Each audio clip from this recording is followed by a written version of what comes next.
வருக வருக வருக.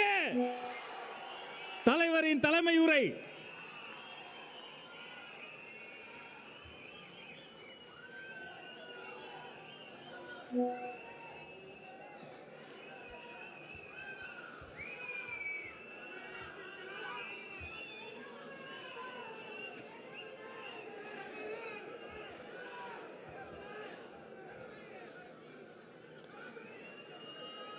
என் நெஞ்சில் குடியிருக்கும்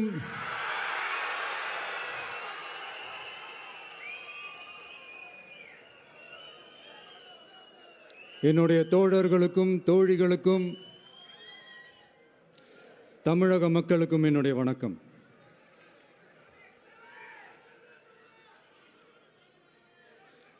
நம்ம குடும்ப உறவுகளை இழந்ததனால சொல்ல முடியாத வேதனையிலும் வலியிலும் இவ்வளவு நாளா இருந்தோம். அப்படிப்பட்ட அந்த சூழல்ல நம்ம சொந்தங்களின் மனம் பற்றி இருக்க வேண்டியது நம்மளுடைய கடமை. அதனால தான் அவங்களோட சேர்ந்து அமைதி காத்து வந்தோம். ஆனா இப்படி அமைதி காத்து வந்த நேரத்தில் நம்மளை பற்றி வன்ம அரசியல் வலைகள், அர்த்தமற்ற அவதூறுகள்னு இந்த மாதிரி நிறைய விஷயங்கள் நம்மளை பற்றி பின்னப்பட்டன, பரப்பப்பட்டன. இது எல்லாமே சட்டம் மற்றும் சத்தியத்தின் துணை கொண்டு துடைத்து எறிய தான் போறோம்.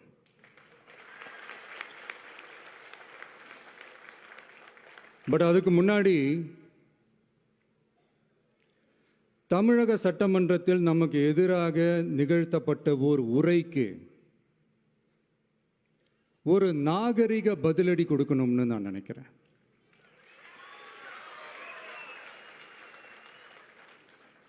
அரசியல் செய்ய விருப்பமில்லை, அரசியல் செய்ய விருப்பமில்லைன்னு அடிக்கடி சொல்ற முதல்வர் நம்மளை குறிப்பிட்டு பல்வேறு அவதூறுகளை பதிவு செய்வதன் வாயிலாக பெருந்தன்மையை பேரளவில் மட்டுமே பேசும் முதல்வர் 15/10/2025 அன்னைக்கு தமிழக சட்டமன்றத்தில் நமக்கு எதிராக பேசிய பேச்சில் எவ்வளவு வன்மத்தை கக்கியுள்ளார் என்பதையும்,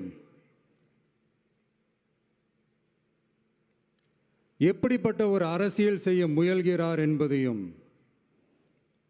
தமிழக மக்கள் உணராமலா இருப்பாங்க.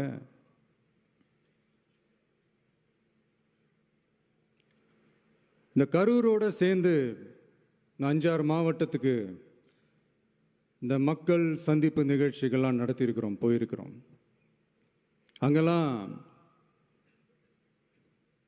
இந்த லாஸ்ட் மினிட் வரைக்கும் எங்களுக்கு அந்த இடம் கொடுப்பாங்களா மாட்டாங்களா, பெர்மிஷன் தருவாங்களா மாட்டாங்களா, இப்படியே இழுத்து அடிச்சுக்கிட்டு இருப்பாங்க. தான் நாகப்பட்டினத்தில் சொன்னது மாதிரி தான்.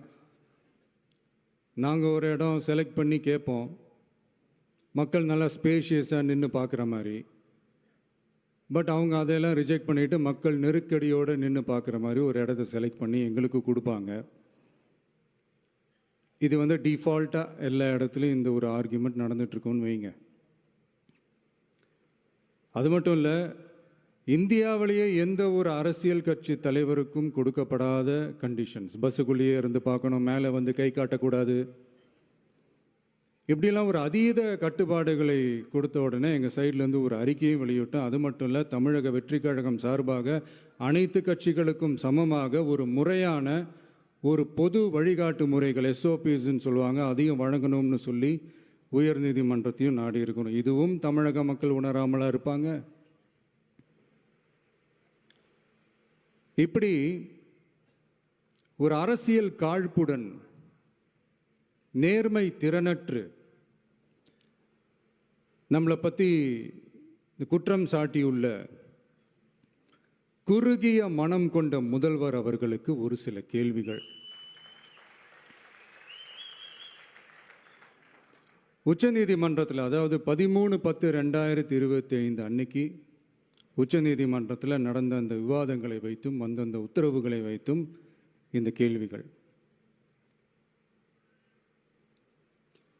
இப்படி பொய் மூட்டைகளாக நம்மளை பற்றி இந்த அவதூறுகளை அவிழ்த்து விட்ட முதல்வர் அவர்களுக்கும் திமுக அரசுக்கும் சார்பாக கோடிகளை கொட்டி அமர்த்தப்பட்ட அறிவார்ந்த வழக்கறிஞர்கள் அவங்க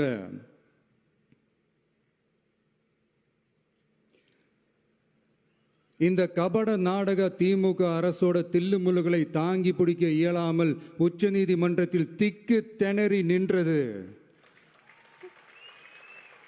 முதல்வர் அவர்களுக்கு மறந்துவிட்டதா?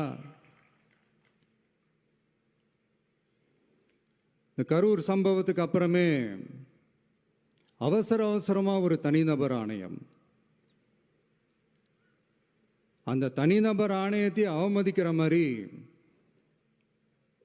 அரசு உயர் அதிகாரிகள், காவல்துறை உயர் அதிகாரிகள் எல்லாருமே நம்மளை பற்றி ஃபுல்லாக இந்த அவதூறுகள் பரப்பி ஒரு செய்தியாளர்கள் சந்திப்பு அவசரமாக. இதெல்லாம் ஏன் நடக்குது, எதுக்காக நடக்குது அப்படின்னு ஒட்டுமொத்த தமிழக மக்களும் கேள்வி கேட்க ஆரம்பிச்சாங்க. இதுவும் தமிழக முதல்வர் மறந்துட்டாரா? அதுக்கப்புறம் அந்த தனிநபர் ஆணையத்தை தலையிலேயே கொட்டி வீட்டுக்கு அனுப்பிச்சிட்டாங்க. அது வேறு விஷயம்.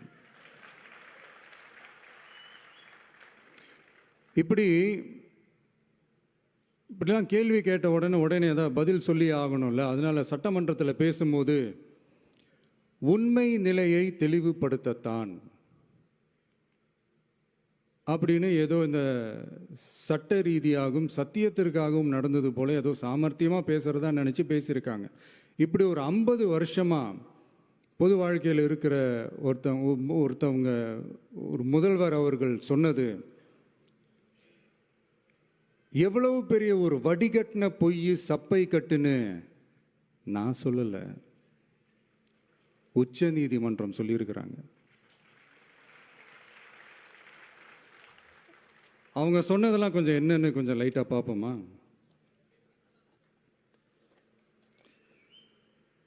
The comments which have been made before the media by the top officers of the police department may create doubt in the minds of the citizenry on impartiality and fair investigation. The faith and trust of the general public on the process of investigation must be restored in the criminal justice system. அதாவது அரசு காவல் உயர் அதிகாரிகள் ஊடகங்களிடம் பேசியது என்பது பொதுமக்களிடையே நியாயமான விசாரணை நடக்குமா என்ற சந்தேகத்தை ஏற்படுத்தக்கூடும் என்றும், நியாயமான விசாரணை மூலமே அந்த சந்தேகத்தை மீட்டெடுத்தே ஆக வேண்டும் என்றும் உச்சநீதிமன்றம் தமிழக அரசின் தலையில் ஓங்கி நறுக்கு நறுக்கு நறுக்கு என்று கொட்டியதை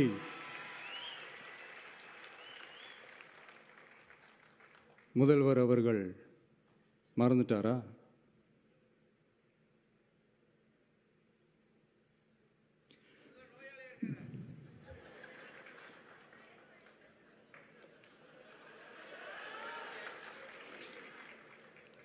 மாண்புமை சென்னை உயர்நீதிமன்றத்தின் மாண்புமிகு நீதியரசர் SIT அமைத்து உத்தரவிட்டார் அல்லவா?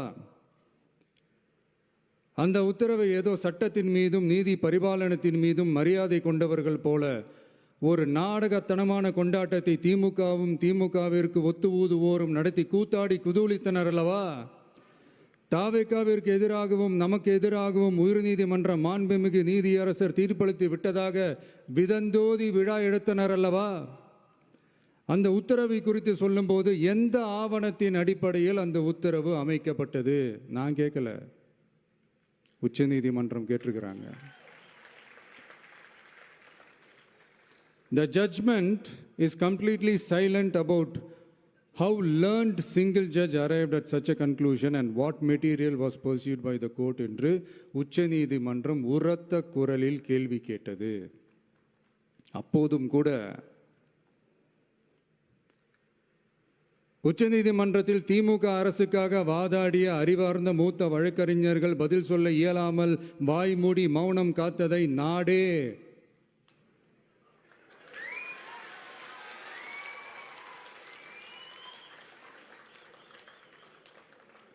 பார்த்ததல்லவா? இதையும் முதல்வர் அவர்கள் மறந்துட்டாரா?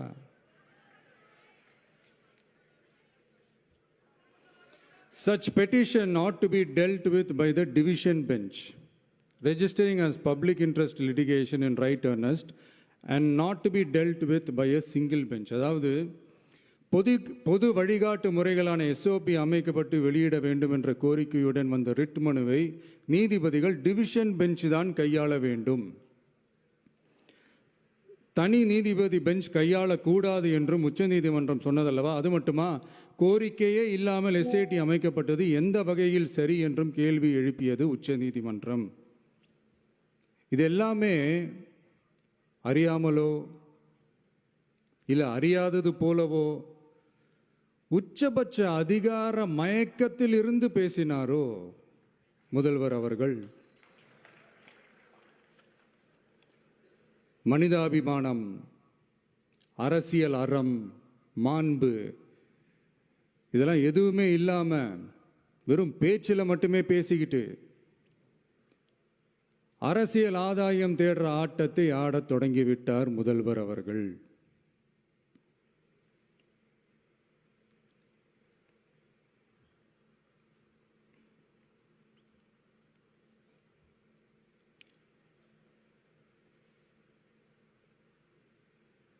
இதெல்லாம் என்ன அவங்களுக்கு புதுசா? என்ன 1969க்கு அப்புறமே எப்போ கட்சி அவங்க கைக்கு வந்ததோ, இன்னும் குறிப்பாக சொல்லணும்னா 1972க்கு அப்புறம் கேள்வி கேட்க ஆளே இல்லாமல் போச்சுல்ல, அதுக்கப்புறமே இந்த திமுக தலைமை இப்படி தானே இருக்குது. இப்போ நாங்கள் கேட்டோமே இந்த சில கேள்விகள்லாம், இதெல்லாம் நான் கேட்கல, சுப்ரீம் கோர்ட் கேட்டிருக்கு. இதனால் என்ன புரிய வருது? இந்த கவர்மெண்ட் நடத்துகிற அந்த விசாரணை மேலே சந்தேகம் ஏற்படுதுன்னா அதுக்கு என்ன அர்த்தம்? உங்கள் மேலே நம்பிக்கை இல்லைன்னு அர்த்தம்.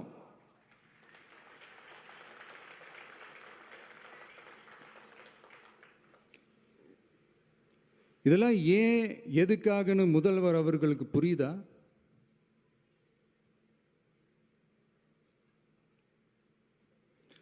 சுப்ரீம் கோர்ட் சொன்னதோட மட்டும் இல்லை, நிஜத்திலும் இன்னைக்கு மக்களுக்கு இந்த கவர்மெண்ட் மேலே இருக்கிற நம்பிக்கை மொத்தமாக மண்ணுக்குள் புதைந்து விட்டது. இதுவாவது முதல்வர் அவர்களுக்கு புரியுதா? புரியலனா 2026 தேர்தலில் இந்த திமுக தலைமைக்கு மக்கள் இன்னும் ஆழமா அழுத்தமா புரிய வைப்பாங்க. அப்போ கூட இவங்க என்ன பண்ணுவாங்க தெரியும்ல, 5 வருஷத்துக்கு ஒரு வாட்டி பழக்க தோஷத்தில் ஒரு அறிக்கை ஒன்று வெளியிடுவாங்களே, மக்கள் தீர்ப்புக்கு தலை வணங்குகிறோம் அப்படின்ட்டு அந்த அறிக்கையை வெளியிட்டுட்டு இப்போ அறிவாலயத்தில் போய் ஓடி ஒளிஞ்சுப்பாங்க. இப்பவே ரெடி பண்ணி வச்சுக்கோங்க அந்த அறிக்கையை. எப்படி? மக்கள் தீர்ப்புக்கு தலை வணங்குகிறோம்.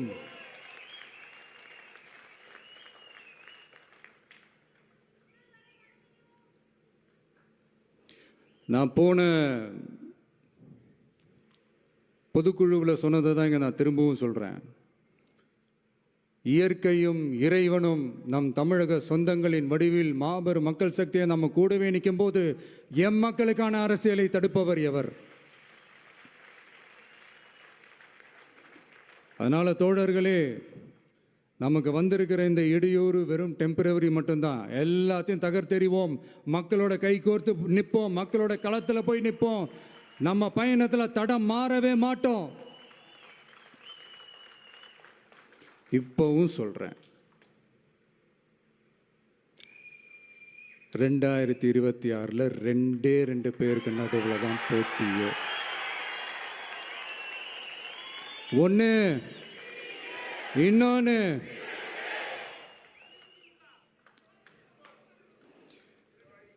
இந்த போட்டி இன்னும் ஸ்ட்ராங்காக மாறப்போகுது.